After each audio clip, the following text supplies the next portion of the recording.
Hace un tiempo estaba conversando con unos amigos sobre la enorme cantidad de películas que se han hecho sobre Batman y de cómo ese personaje de cómic que apareció por primera vez hace 80 años parece que nunca pasa de moda. Y entonces, ya que estábamos tomando algo en un bar, se me ocurrió preguntarles, ¿cuál sería la bebida favorita de Batman? Después de un breve silencio, comenzamos a especular que, dado que Bruce Wayne es millonario, seguramente bebería algo muy caro y refinado como un buen champán o un coñac o un whisky escocés de más de 30 años o algo así. Y entonces alguien dijo, ya lo tengo, la bebida favorita de Batman tiene que ser el ron, y específicamente esa marca de ron que tiene un murciélago en la etiqueta. Los demás nos reímos un poco y dimos el tema por zanjado. Unos días más tarde recibo un mensaje de texto de mi amigo Alberto diciendo: misterio resuelto. Y a continuación, una foto de una botella de tequila de la marca 8. Enseguida le contesté, no tengo ni idea de lo que me estás hablando. Y su respuesta fue, amplía la foto para ver la etiqueta. Cuando la vi, lo entendí enseguida. Pegado a la etiqueta principal de la botella, había otra etiqueta más pequeña que designaba a este tequila como Bat Friendly, o amigable con los murciélagos. En esa etiqueta pequeña también decía UNAM, Universidad Nacional Autónoma de México, y Tequila Interchange Project. Sin poder contener la curiosidad, dejé lo que estaba haciendo y me puse a investigar qué era eso del Tequila Interchange Project y la etiqueta Bat Friendly. Lo que no podía ni sospechar era que esa investigación me llevaría hasta el verdadero Batman.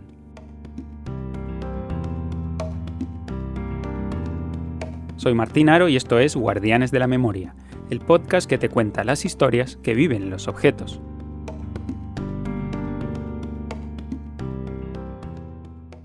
Rodrigo Medellín nació en México. Su padre era administrativo de una empresa de helados y su madre una cantante de ópera wagneriana.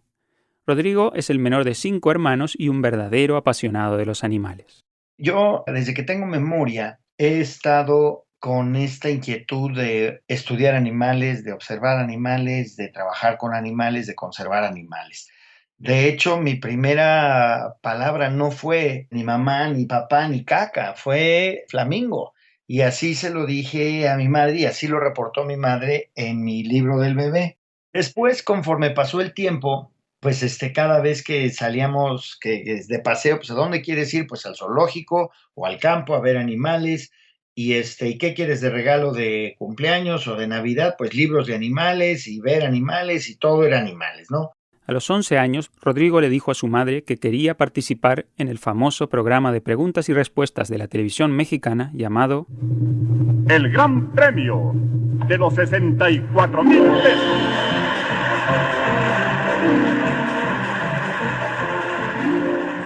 Era un programa en el que tú escogías un tema y entonces el presentador te iba haciendo preguntas sobre ese tema y conforme tú ibas respondiendo, ibas doblando la cantidad de pesos que tú ganabas hasta llegar a un total de 64,000 pesos, que en esos años eran alrededor de $10,000, una cantidad realmente significativa.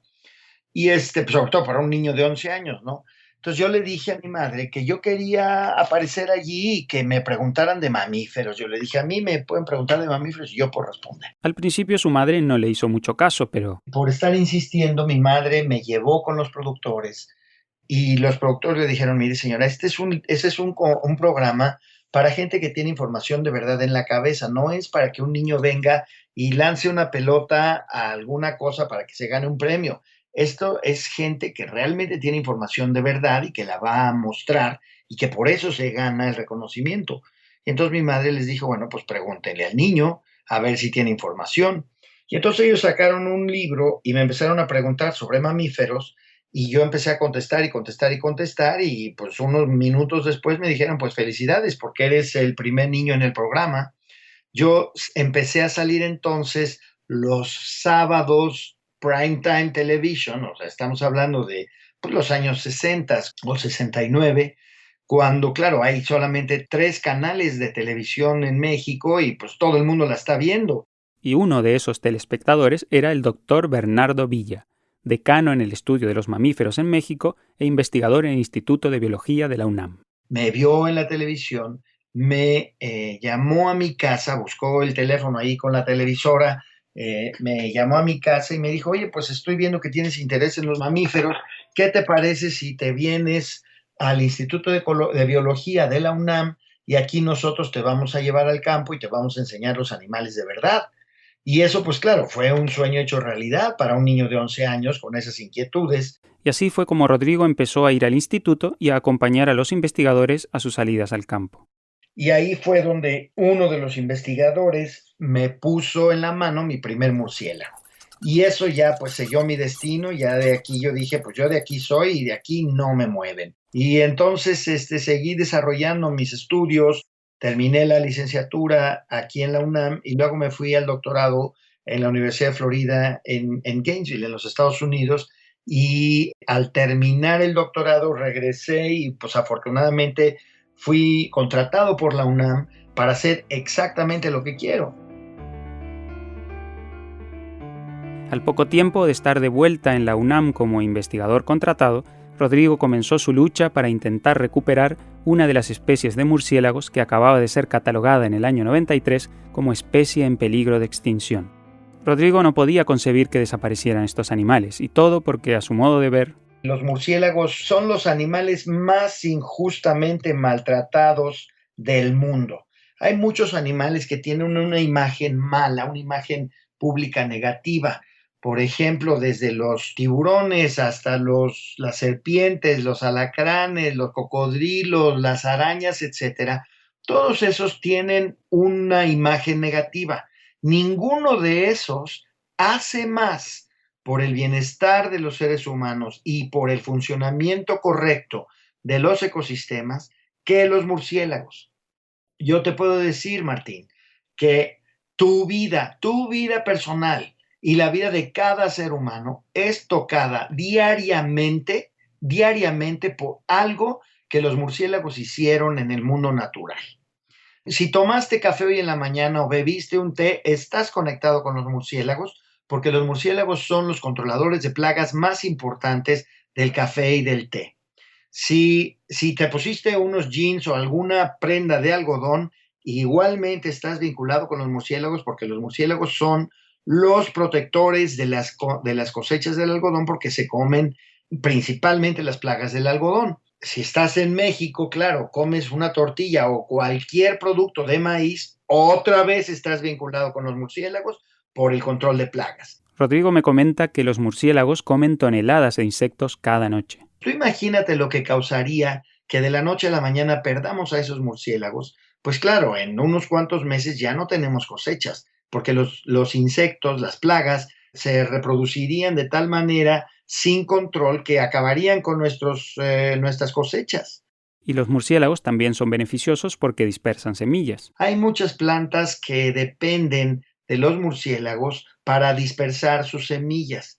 Dentro de estas plantas están muchas frutas que nosotros aquí en México y en muchos lugares tropicales del mundo nos comemos sin siquiera pensar que estar comiendo esa planta se debe a que los murciélagos han estado dispersando sus semillas durante millones de años. Y te estoy hablando desde guayabas hasta higos, zapotes, pitayas, mameyes y muchas otras plantas que en los mercados mexicanos son muy abundantes, muy comunes y que nunca conectamos el hecho con que los murciélagos son los responsables de dispersar esas semillas. Y además de como control de plagas y dispersores de semillas, los murciélagos son fundamentales también en la polinización de algunas plantas. Tú ves estos árboles majestuosos, algunos de los árboles más grandes de las selvas tropicales en todo el mundo, que se llama la ceiba.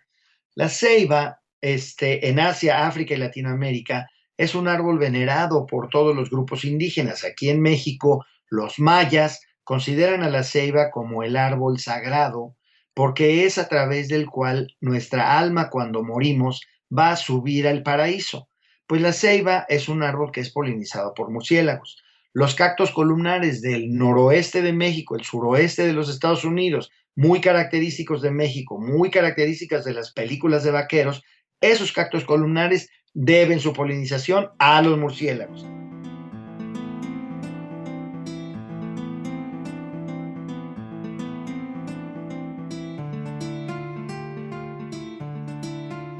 Y esa pasión que siente Rodrigo por los murciélagos lo llevó a dedicar su vida a estudiarlos y a protegerlos.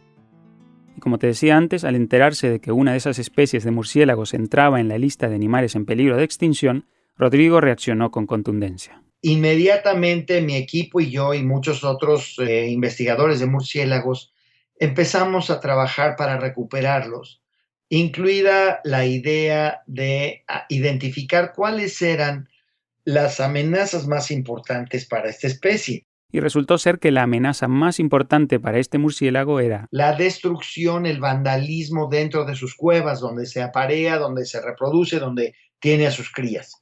Y entonces echamos a andar un programa de educación ambiental muy fuerte en todo el país, demostrándoles a los dueños de la tierra que vivían en la vecindad de esas cuevas que esos murciélagos eran sus aliados, que había que protegerlos, cuidarlos y dejarlos en paz.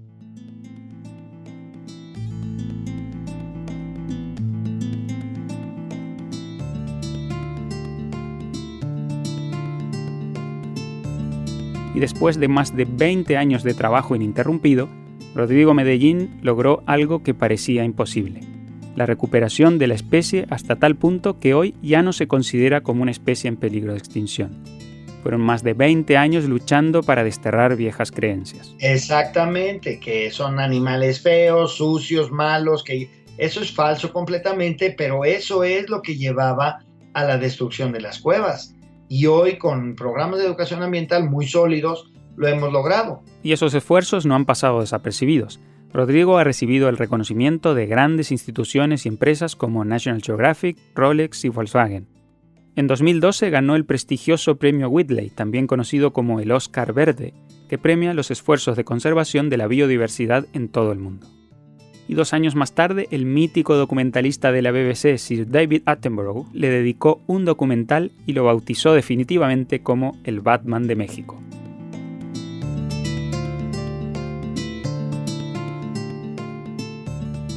Pero Rodrigo no es de las personas que se conforman con salvar una especie de la extinción. Resulta que esa especie de murciélagos que Rodrigo salvó está muy relacionada con una planta fundamental para los mexicanos, el agave. El agave se utiliza, entre otras cosas, para la elaboración del tequila, uno de los productos más famosos de México y uno de los motores de su economía. Y mientras Rodrigo estaba trabajando para salvar a los murciélagos del agave, se dio cuenta de que los agaves también estaban en peligro. El tema aquí es que los murciélagos y los agaves han estado conectados por más de 12 millones de años. Hace 12 millones de años que el primer murciélago visitó la primera flor de agave y evolutivamente se dio esta relación de manera que los agaves encontraron que los murciélagos movían su polen de la manera más exitosa para que el polen llegara más lejos cada vez. Eso implicó que los agaves empezaran a producir un néctar muy dulce para atraer cada vez más murciélagos, para que los murciélagos, a la hora de obtener el néctar con su lengua del fondo de las flores, su cara quedara completamente cubierta del polen, y cuando el murciélago se mueve a otra planta, a otro agave floreciendo, pues ya se llevaron el polen y entonces el agave logra lo que quiere, que es su reproducción sexual, mientras que el murciélago logró lo que quiere, que es obtener alimento. Esto, como te digo, sucedió durante 12 millones de años, de manera que hoy los agaves están metidos en un proceso en el que van creciendo y van creciendo y van creciendo, y los azúcares que acumulan los invierten en la única ocasión en la que florecen. Los agaves solamente florecen una vez en su vida y después se mueren. Invierten todos los litros y litros y litros de néctar, de azúcar que han acumulado durante años, dependiendo de la especie. El agave tequilana, el del agave del tequila, los acumula de 6 a 8 años. Hay otros agaves para el mezcal que los acumulan de 20 a 25 años. Pero hay un pequeño problema. Hace como unos 800 o 900 años, los humanos se dieron cuenta de que podían obtener ese jugo dulce de los agaves y fermentarlo en una suerte de cerveza obtenida de estos jugos dulces fermentados. Y esa cerveza se llama pulque. Nosotros tenemos evidencia de que en el México precolombino existía el consumo de pulque, era muy socorrido, está en todos los códices, está en muchos restos arqueológicos, la extracción del jugo dulce, la fermentación y el consumo que te emborracha porque pues tiene unos 6 o 7 grados de alcohol. Bueno, luego cuando llegan los españoles, traen consigo la tecnología de la destilación y en ese momento se empieza a producir el vino mezcal, que es los jugos fermentados del agave, que son entonces destilados y entonces se incrementa su potencia alcohólica hasta llegar hasta incluso ser 45 o 60, 65% alcohol. Cuando se da cuenta el mexicano del potencial que tiene esto, pues claro, entonces quiere maximizar sus ganancias. Y resulta que los agaves también se pueden reproducir asexualmente por medio de hijuelos que crecen justo debajo de la planta madre. Y esto es una ventaja para los productores, que dijeron: no necesitamos a los murciélagos para reproducirse, nada más que se reproduzcan asexualmente y con eso ya podemos producir todo el agave que queramos. Pero resulta que las plantas generadas a partir de los hijuelos son clones de la planta madre, o sea, son copias genéticamente exactas. En cambio, la reproducción sexual por medio de flores promueve la diversidad genética y esta diversidad es la que hace que las plantas sean más resistentes a enfermedades y a cambios en el medio ambiente. Y entonces hace 150 años más o menos, el agave tequilana ya no se le permitió florecer, sino que lo cosechan justo antes de que florezca y replantan los campos agaveros con agaves clones de las plantas que cosecharon. Entonces, ponle tú, por ejemplo, Martín, que en 1 hectárea pueden tener 4,000 plantas de agave, cosechan las 4,000 y usan los hijuelos de unas 200 o 300 o 400 de esas plantas para replantar los 4,000. Ese es un primer cuello de botella. Pierden diversidad genética cada generación. Cada vez que hacen esto, están perdiendo diversidad genética. Alarmado por esta situación, Rodrigo decidió actuar. Entonces, en 1993 fue la primera vez que yo fui a visitar a Guadalajara al Consejo Regulador del Tequila, el órgano que coordina la producción de tequila en México, que es el único país que puede producir tequila, porque tenemos denominación de origen. Y les expliqué que necesitaban ellos empezar a invertir en proteger a sus aliados, a sus socios, los murciélagos, para asegurar el futuro de los agaves y por lo tanto del tequila. Y pues me mandaron de patitas a la calle y me dijeron: oiga, qué bonito su proyecto, muchas gracias por venir y hasta luego. 10 años más tarde, Rodrigo finalmente dio con la evidencia que necesitaba. Un colega mío de aquí del Instituto de Ecología de la UNAM publicó un artículo mostrando que 270 millones de plantas de agave tequilana son clones de 2 individuos nada más. Es decir, ya no tienen diversidad genética para nada. Y entonces ahí voy de regreso a Guadalajara con el Consejo Regulador del Tequila y les digo: a ver, ahorita ustedes están en una trayectoria de colisión, de catástrofe. Si ustedes no empiezan a invertir en proteger a los murciélagos y en asegurar el futuro genético de los agaves, lo único que se necesita es que una enfermedad pegue a una de sus plantas y todas sus plantas se van a enfermar porque todas son iguales, genéticamente todas son idénticas. No pueden ustedes estar jugando con fuego de esa manera. Me volvieron a decir: oiga, muchas gracias por venir, qué bueno que vino, qué bonito proyecto, hasta luego. Y no volvió a saber de ellos hasta que... En 2011 pegó la enfermedad. Y yo te juro, Martín, que yo no metí la enfermedad. La enfermedad apareció, pues claro, ¿no? Era cuestión de tiempo, aparece y entonces me buscan. Oiga, ¿cómo era esa situación de que los murciélagos y las flores y los agaves y no sé qué? Bueno, les dije: miren, están tarde, vamos a ver qué podemos hacer.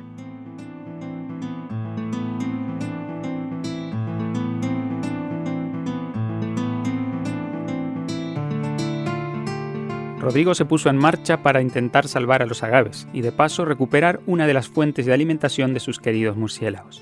Entonces empecé a trabajar con una organización que se llama el Tequila Interchange Project. El Tequila Interchange Project es una organización que conjunta a productores, a comercializadores y a bartenders de tequila y de mezcal, y que están comprometidos con las mejores prácticas económicas, sociales y ecológicas para la producción del tequila y del mezcal. Y entonces ellos fueron los que me dijeron, nosotros entramos con esto al 100%. Usted díganos qué hacemos y empezamos a producir. Y entonces yo les dije, pues lo único que se necesita es permitir que el 5% de los agaves florezcan. La idea es que ese 5% de agaves que se dejan florecer sirva para atraer a los murciélagos y así se vuelva a producir la reproducción sexual por polinización. Las semillas resultantes de este proceso ayudarán a recuperar poco a poco la diversidad genética perdida. Solo hay que dejar una pequeña parte de la producción para los murciélagos.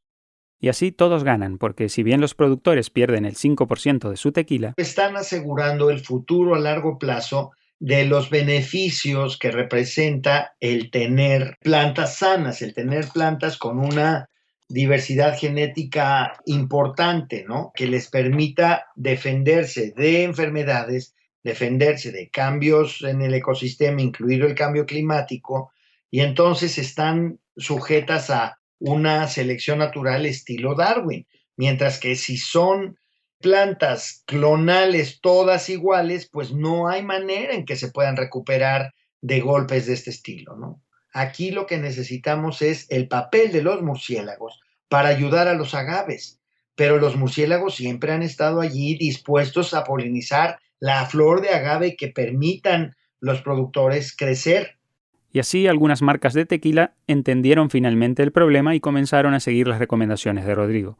Nosotros lanzamos en 2016 300,000 botellas al mercado con el holograma Bat Friendly, en donde se reconoce que esos productores están haciendo las cosas bien, y quien reconoce esto es la UNAM por un lado y el Tequila Interchange Project por el otro.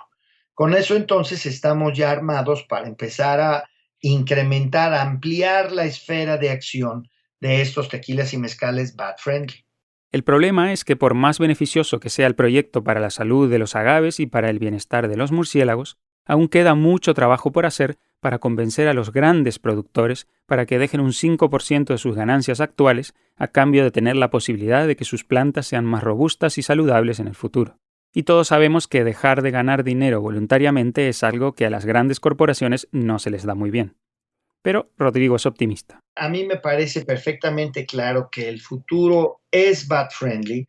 Hay cada vez más interés, hay muchas empresas que quieren el distintivo. Y habrá más empresas si nosotros, los consumidores, comenzamos a pedir productos Bat Friendly. Exactamente. Ustedes busquen la etiqueta, hablen con los bartenders, explíquenles esta historia, que los manden a la página web que tenemos de Tequila Interchange Project, y ahí van a encontrar toda la información referente a Bat Friendly, dónde encontrar las marcas estas y claro, impulsar programas de sustentabilidad que beneficien tanto a la planta como al murciélago, como al producto final, como al consumidor, porque son tequilas de muy buena calidad. Entonces ya sabes, la próxima vez que pidas un margarita o un tequila Sunrise, recuerda que Batman te necesita. Hace unos pocos meses, Rodrigo recibió un nuevo reconocimiento. National Geographic ha decidido colocarlo en el podio mundial de los exploradores, otorgándole el título de Explorer at Large.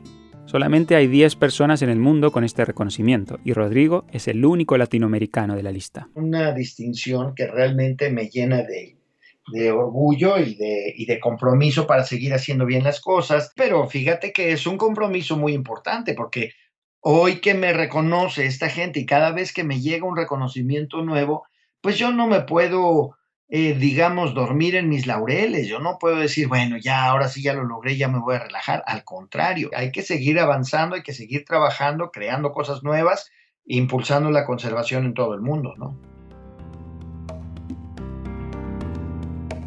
Después de conocer la historia de Rodrigo Medellín, el verdadero Batman, no tengo ninguna duda de que el tequila Bat Friendly sería la bebida favorita del Batman de ficción. Pero sobre todo lo que más me maravilla de esta historia es ver cómo la pura curiosidad puede llevarte a los sitios más inesperados. La curiosidad infinita que Rodrigo siente por la naturaleza y el apoyo incondicional de su familia lo ha llevado a convertirse en un referente mundial en la conservación de los mamíferos. Y mi simple curiosidad por saber la historia que había detrás de una botella de tequila con una etiqueta extraña me ha llevado a conocerlo a él y a descubrir el mundo real de los murciélagos. Un mundo completamente alejado de la imagen que tenía en mi cabeza.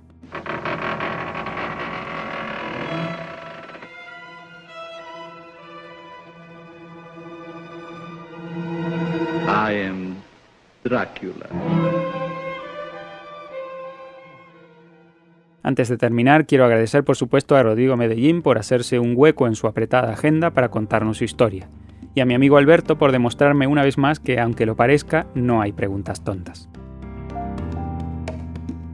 Si te gusta lo que hacemos y quieres colaborar para que podamos seguir contando las historias que viven en los objetos, en nuestra web guardianesdelamemoria.com encontrarás un pequeño botón para poder donar la cantidad que consideres.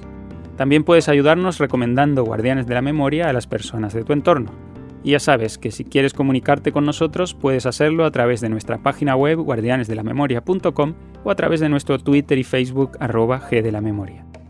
Gracias una vez más por estar ahí y no olvides suscribirte a este podcast en guardianesdelamemoria.com o en tu plataforma preferida de podcast. Soy Martín Aro y espero que nos volvamos a encontrar muy pronto. Guardianes de la Memoria, el podcast que te cuenta las historias que viven en los objetos.